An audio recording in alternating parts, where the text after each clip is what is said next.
aujourd'hui je reviens avec une vidéo astuce. Cette vidéo m'a été inspirée par différentes scrapeuses, surtout débutantes, qui se posent des questions pour faire de jolis tamponnages. Moi je vais vous montrer les astuces que j'ai appris à droite à gauche avec les années. Mais c'est pas forcément que pour les débutants, parce que pour ma part j'en ai appris il y a pas si longtemps que ça, donc voilà, donc si ça peut servir, ce sera très bien. Je vais commencer par les encres que j'utilise pour tamponner. Il y a plein d'encres différentes, mais moi je reste fidèle à ces encres là, parce que j'ai pas envie d'en acheter d'autres pour tester, puisque celles-là me plaisent, donc voilà, donc moi je reste avec ces encres là. Alors il y a tout d'abord la Versafine. Pour moi, c'est la Versafine noire. Il y a aussi différentes couleurs qui existent, mais la noire, pour moi, c'est le basique, quoi. Pour surtout les tampons écriture, les textes et tout ça, ils sont très bien définis avec cette encre. Voilà, pour moi, c'est la base. Après, il existe d'autres couleurs en Versafine, mais je trouve que le rendu est mieux en noir. Je préfère. Et voilà. Donc, la Versafine en premier, en top de liste. Après, pour s'amuser en couleur, j'utilise aussi les encres de chez Prima. Ils appellent ça des encres chalk. Hop. Donc, qui sont un petit peu, on va dire, un peu poudrées, si on peut dire. Donc, il y a différentes couleurs. Donc, moi, j'utilise celle-là. Je trouve que elle est de bonne qualité. Voilà. Elle est en forme de petit fer à repasser comme ça, et ça se présente comme ça. Et du coup, ce qui est bien, c'est que la pointe ici permet de bien cibler un tampon. Voilà, si on veut vraiment tamponner que dans un petit coin, voilà, je trouve que c'est très pratique. Voilà, et dernièrement, c'est la E-Zinc. Je crois que je m'en passerai plus de cette encre. Elle permet de faire des aquarelles, mais aussi de tamponner. Elle fait de très jolis tamponnages. C'est sûr que ça va être moins précis qu'avec de la Versafine, mais pour moi, elle est très très bien pour des tampons, même pour les tampons écriture, ça marche très bien, ou pour des dessins et tout ça. Voilà. Voilà, c'est les 3 encres que j'utilise pour les tampons. Il y a aussi des encres que j'utilise, mais pas pour les tampons. C'est la Distress. La Distress n'est pas faite pour le tamponnage, parce qu'elle est trop... en fait, c'est une encre vraiment aquarellable et qui fait des tampons pas bien définis. Après, ça peut être un style que vous voulez donner au tamponnage, mais il va pas être très précis. Donc pour moi, la Distress, je ne l'utilise jamais en tampon. Alors ensuite, je vais vous parler des différents types de tampons.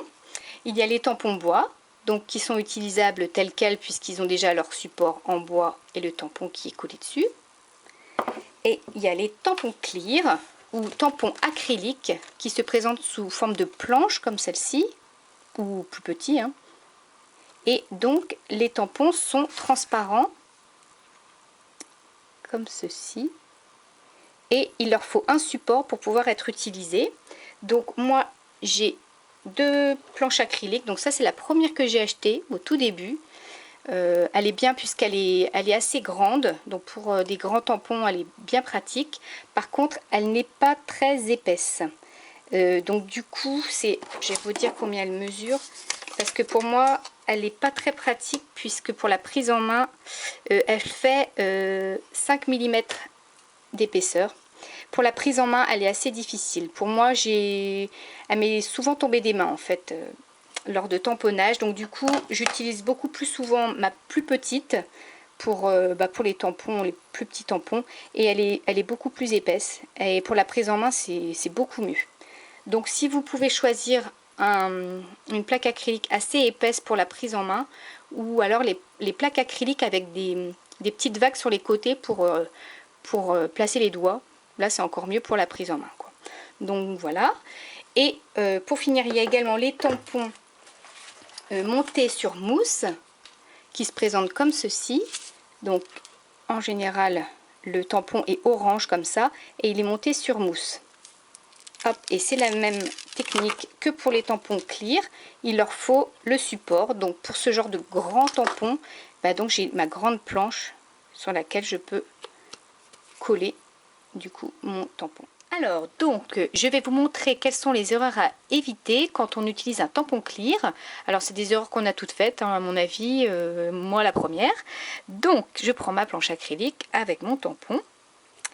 La première chose à faire quand on utilise un tampon, c'est de tamponner l'encre sur le tampon et non pas prendre le tampon comme ceci et le tamponner sur l'encre. Puisque vous n'allez pas voir ce que vous faites, vous allez avoir tendance à en mettre de trop, alors que si vous prenez votre tampon comme ceci et que vous tamponnez, et bien vous voyez ce que vous faites, et du coup, voilà, vous pouvez doser parfaitement l'encre. La deuxième erreur à éviter, c'est de mettre trop d'encre. Donc je vais vous montrer ce que ça donne. Si j'appuie de trop, hop, je vais tamponner. Voilà. Alors là, vous allez avoir un tampon net, mais pour moi, le trait est un petit peu trop gros. Alors, je vais prendre ma petite lingette pour nettoyer mon tampon. Je vais l'essuyer un petit peu parce qu'il ne faut pas qu'il soit humide. Il ne faut pas qu'il soit humide si je remets de l'encre. La deuxième erreur à éviter, c'est de tamponner de trop le papier. Donc là, je mets de l'encre normalement. Voilà, donc j'en ai mis la dose qu'il fallait. Et là, je vais appuyer très fort, parce que c'est ce qu'on a tendance à faire, parce qu'on a toujours peur que le tampon ne soit pas bien tamponné. Donc voici ce que ça donne. Donc là, le tampon n'est pas du tout net. Il y a des bavures un peu partout sur les côtés. Donc là, pour moi, c'est pas satisfaisant, ce tampon. Donc je vais réessayer. Hop. Avec la méthode, la bonne méthode. Hop. Donc je tamponne le tampon normalement et j'ai à peine à appuyer pour utiliser le tampon, puisque les tampons clear, ils sont mous à la base. Donc quand vous allez les appliquer, si vous appuyez trop fort, ils vont s'écraser. Donc c'est à peine j'appuie pour ce tampon et l'écriture est nette et fine. Pour moi, ça c'est un tampon parfait par rapport aux autres qui ont le trait beaucoup trop épais. Donc voilà, vous testez également avec vos encres et vos tampons. Vous allez apprendre à bien doser votre geste. Et donc voilà, pour avoir des tampons nets comme celui-ci. Alors l'autre souci que vous pouvez rencontrer, c'est avec ce genre de tampons. Moi j'appelle ça des tampons pleins. C'est-à-dire qu'il y a une grosse surface d'encre à tamponner. Et c'est ce genre de tampon où on a du mal à être assez précis. Hop. Donc voilà, des gros tampons comme ça. Bon là encore, sont pas très très gros. Ça vaut aussi pour les grands tampons en bois. Alors celui-ci il est moyennement grand, mais il y en a des encore plus grands.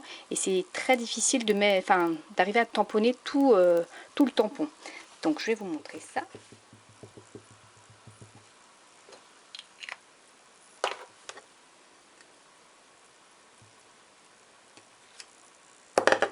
Alors voici ce que ça peut donner sur ce genre de tampon. Là il n'est pas bien tamponné au milieu. L'encre n'a pas été bien partout. Donc du coup la petite astuce pour avoir ce genre de tampon net, il faut mettre quelque chose de mou sous votre feuille. Donc un chiffon, je sais pas, une feuille de mousse. Là j'ai un petit papier d'emballage pour protéger les colis que je mets en dessous.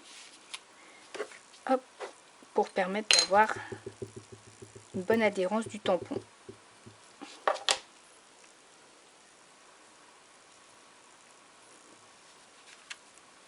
Voilà ce que ça donne. Un tampon bien plus précis. Et il est beaucoup plus joli, quoi, c'est clair. Donc voilà la petite astuce. Alors la dernière astuce que j'aime beaucoup et qui est très très efficace, c'est par rapport au tampon où l'encre ne reste pas dessus. Ça veut dire l'encre file du tampon. Je vais vous montrer ça en image. Donc ça c'est un des derniers tampons que j'ai acheté. Donc c'est vraiment ce qu'on trouve comme défaut sur certains tampons. C'est que, sur les nouveaux tampons en tout cas, là vous voyez l'encre, elle ne reste pas sur le tampon. Et même si vous remettez une couche, l'encre finit toujours par partir. Vous voyez, ça fait des trous partout. Donc du coup, forcément, quand vous tamponnez, et ben c'est pas précis. Hop. Voilà, vous voyez. Ben, c'est pas net du tout, hein, puisque l'encre n'est pas restée où il fallait. Donc, la petite astuce. Alors, je vais nettoyer quand même mon tampon et le sécher. Hop, petit chiffon. Voilà. Vous prenez une simple gomme et vous gommez votre tampon. Et ça va permettre à l'encre d'adhérer au tampon. Vous allez voir, c'est vraiment magique. Moi, quand j'ai appris cette astuce, franchement, c'était une vraie découverte. Donc, vous enlevez aussi les petits morceaux de gomme qui ont pu se mettre sur le tampon et vous réessayez. Et vous allez voir, la magie opère. Voilà, vous voyez, l'encre reste sur le tampon. Et vous allez voir la différence. Hop. Et voilà. Ça, c'est une astuce vraiment qui m'a sauvé certains tampons parce que j'arrivais pas à les tamponner comme il fallait. Donc voilà ma dernière astuce pour faire de jolis tamponnages. J'espère que cette vidéo vous aura plu, qu'elle vous permettra de faire de jolis tamponnages, que ça vous aidera vraiment à faire de jolies choses. Et je vous dis à très bientôt pour de nouvelles créations.